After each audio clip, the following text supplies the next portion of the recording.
Fala pessoal, tudo bem com vocês? Está começando mais um Nas Ondas do Esporte, direto da Nas Ondas de Sampa. Meu nome é Rafael, vai ser um prazer fazer mais este programa aqui com vocês. O programa de hoje, mais uma edição especial, gravada aqui logo depois do evento de anúncio da convocação para a seleção brasileira de Carlo Ancelotti, a convocação para a Copa do Mundo de 2026, e a expectativa do Brasil e do mundo está concretizada. Neymar Júnior está de volta à seleção brasileira depois de 3 anos e vai para sua 4ª Copa do Mundo, integrando o time de 26 atletas.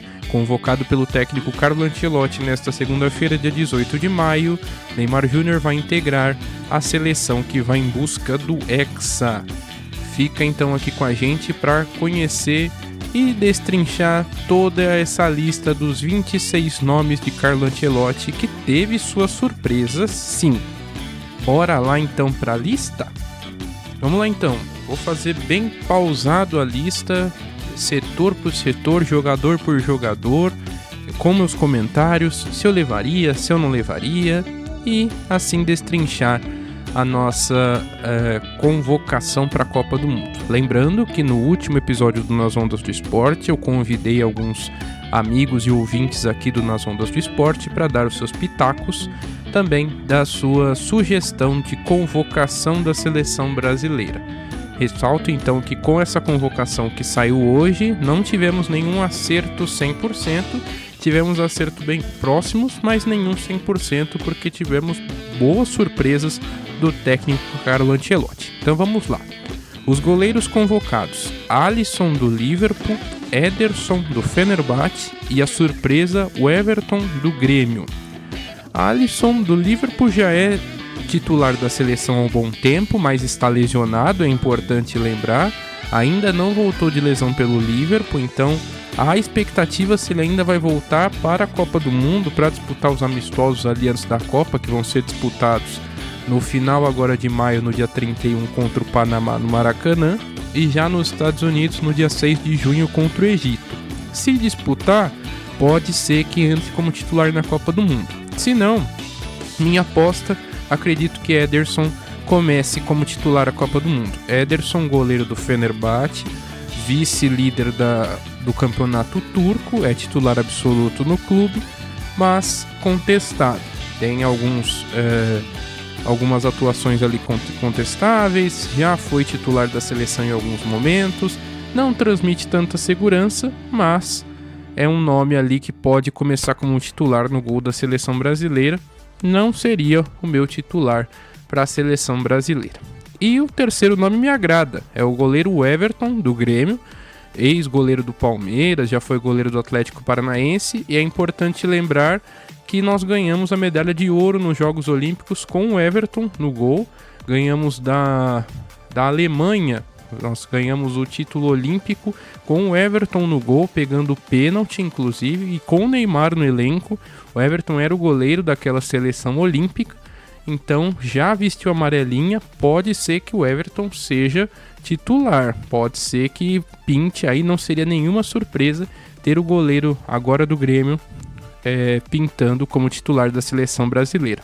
Boa surpresa do técnico Carlo Ancelotti, achei justa a convocação do goleiro. Esperava pelo goleiro Hugo Souza, do Corinthians, porque já vinha sido convocado também ultimamente, mas por algumas atuações ali um pouco abaixo quando foi convocado, principalmente naquele fatídico jogo contra o Japão, quando ele foi titular. Então vai ficar para uma próxima oportunidade o retorno de Hugo Souza para a seleção, que ainda é um jovem goleiro. Para as laterais, nós tivemos as convocações laterais e zaga, como um todo: Alexandro do Flamengo, Bremer da Juventus, Danilo também do Flamengo, Douglas Santos do Zenit, Gabriel Magalhães do Arsenal, Ibañez do Al-Ahly, Léo Pereira do Flamengo, Marquinhos do Paris Saint-Germain e Wesley da Roma. Sobre esses nomes, Alexandro do Flamengo já era um nome meio que garantido na Copa, mas não sei se é um nome que me agrada, Alexandro, ele já é um nome de respeito, é ex-lateral da Juventus, já tem uma vivência de Europa e já com seleção brasileira também, mas não vive dos seus melhores momentos. Inclusive, lateral é uma situação bem precária na seleção brasileira.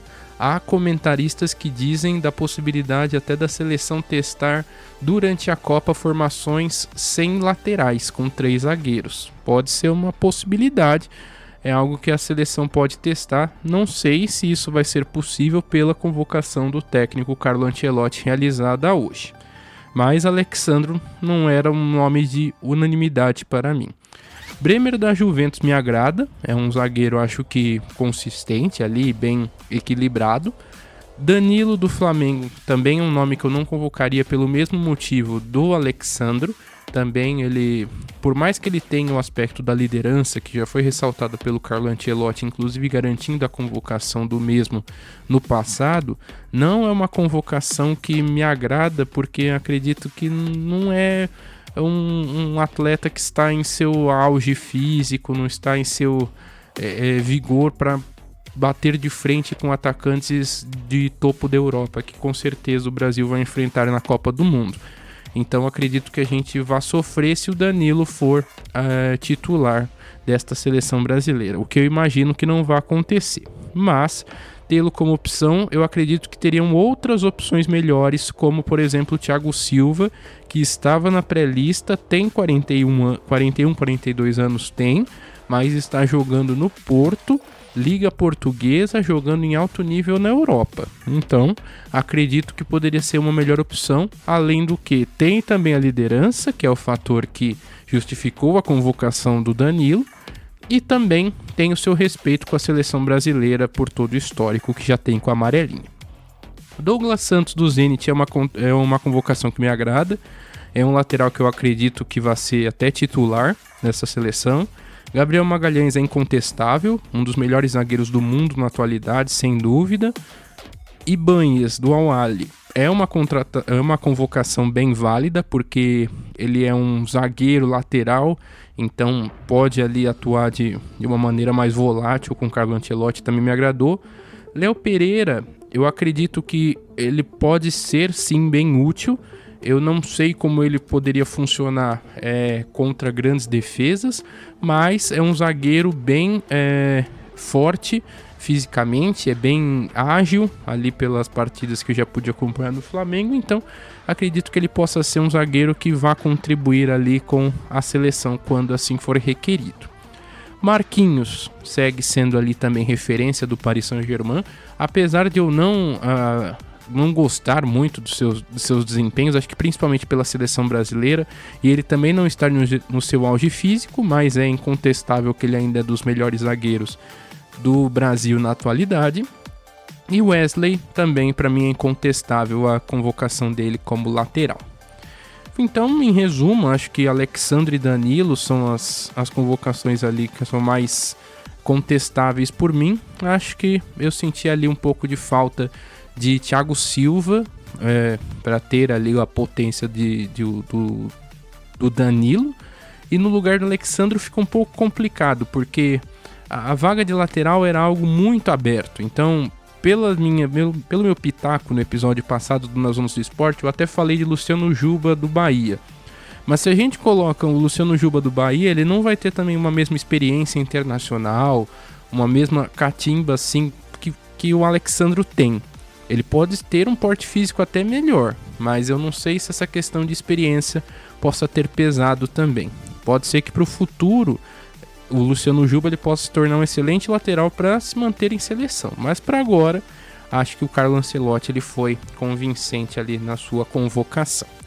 Fica faltando para mim Thiago Silva então, e também ali com uma pitada de Murilo do Nottingham Forest, que eu acho que é um zagueiro que é muito injustiçado ele ainda não ter uma vaga à sua altura na seleção brasileira. É um zagueiro que ele joga em muito alto, bom nível há muito tempo na Inglaterra, já jogava bem no Corinthians, o que despertou o interesse do Nottingham Forest da Inglaterra, e lá se destaca que inclusive ele vem sendo cotado em grandes clubes da Europa como Real Madrid, Chelsea e afins. Beleza? Vamos para o meio campo. Meio campo, só tivemos aqui 4 atletas: Casemiro do Manchester United, Danilo do Botafogo, Fabinho, perdão, não foram os 4, Fabinho do Al Ittihad, Lucas Paquetá do Flamengo e eu pulei o Bruno Guimarães do Newcastle. Foram 5 ao todo então, só repassando. 5 do meio campo, Bruno Guimarães do Newcastle, Casemiro do Manchester United, Danilo do Botafogo, Fabinho do Al Ittihad e Lucas Paquetá do Flamengo.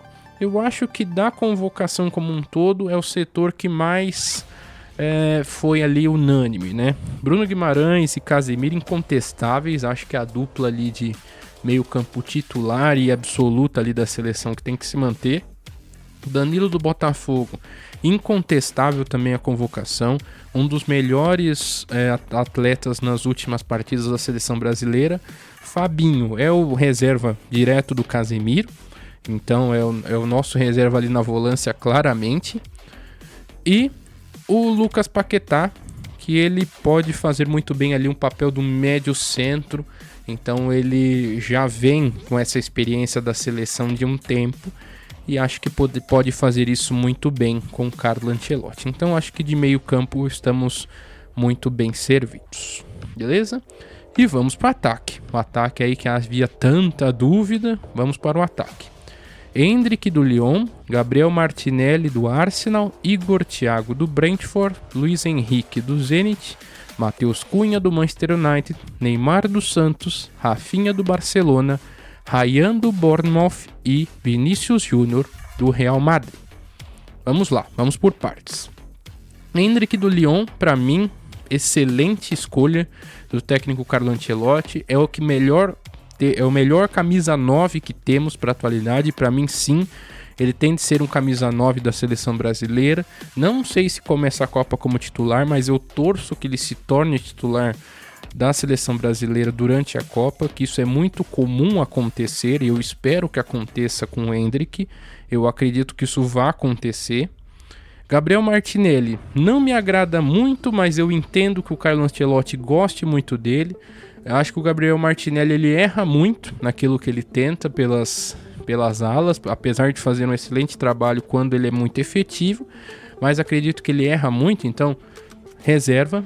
Igor Thiago, pelos seus números na Premier League, ele é vice-artilheiro da Premier League, só está atrás do robô Erling Haaland, então justo a convocação, eu acredito que é extremamente justo ele estar nessa seleção, e acredito que é um reserva muito importante ali para um centroavante. Luiz Henrique, incontestável, um dos melhores atacantes de lado que nós tivemos nesse ciclo com o Carlo Ancelotti. Matheus Cunha também incontestável, acho que faz um trabalho muito bom ali de um falso 9, entre meio e ataque, muito bem feito, pode ser muito bem um titular ali da seleção. Neymar, eu acredito que eu já tinha comentado sobre isso no episódio passado, mas eu acho muito importante a convocação dele, eu acho que faz sentido sim.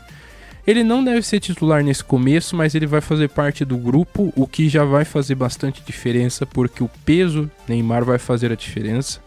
A torcida foi muito relevante o momento aqui da convocação do Neymar, porque foi impressionante a reação da torcida, seja quando eu estava assistindo aqui o vídeo do evento, seja aqui próximo à minha casa, que eu ouvi fogos aqui de vizinhos soltando fogos pela convocação do Neymar. Acredito que você que está ouvindo o programa agora também deva ter ouvido, se você ficou acompanhando a convocação ao vivo também.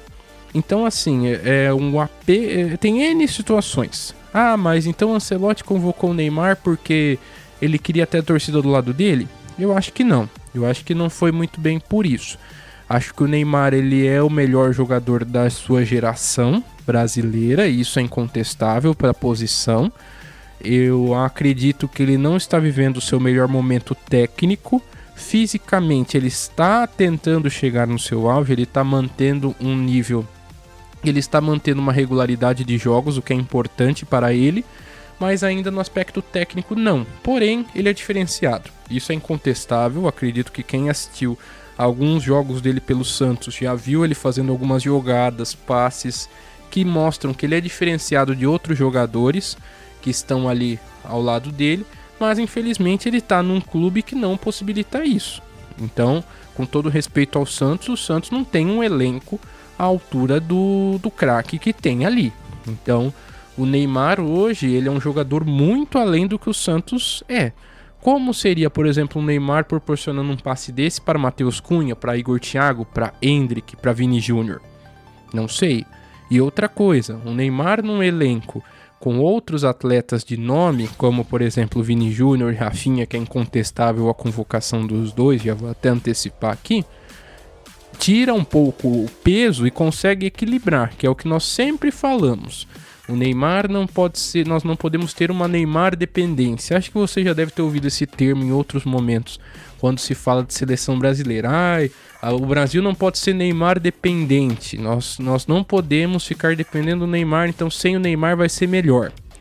Eu também acho, mas tendo ele, eu acredito que a gente consiga equilibrar um pouco mais as coisas e abrir mais espaços para que a seleção possa assim conseguir mais coisas. Ele não vai ser o Neymar de 2022, que colocou a bola embaixo do braço e resolveu o jogo contra a Croácia, que infelizmente faltavam 4 minutos e nós não levamos ali a melhor nas quartas de final, mas pode ser um jogador diferenciado que vai, assim espero, nos dar alguma alegria durante a Copa de 2026. Explicado então sobre Neymar, eu fico muito feliz com a convocação de Ryan, do Bournemouth, revelação do Vasco. Ele já chegou no Bournemouth como um estouro, então eu acredito que se nós não temos Estevão, nós temos Ryan. Ele ainda não tem o mesmo apego, o mesmo carinho que a torcida brasileira tem pelo Estevão, até mesmo porque ainda não é muita gente que o conhece, porque ele saiu do Vasco, foi direto pro Bournemouth lá, ele está sendo muito bem elogiado, muito bem quisto ali pela torcida inglesa, e ainda não teve seu momento na seleção brasileira como Estevão teve, mas o seu desempenho já mostra que ele é um jogador fora da curva. Então Ryan ali eu acho que com certeza tende a ser um reserva muito bem utilizado em alguns momentos que o Brasil vai precisar de um desafogo ali para velocidade e drible durante o segundo tempo, tá bom? Então, para fechar, vou repassar a lista aqui como um todo do técnico Carlo Ancelotti. Os goleiros Alisson, Ederson, Everton.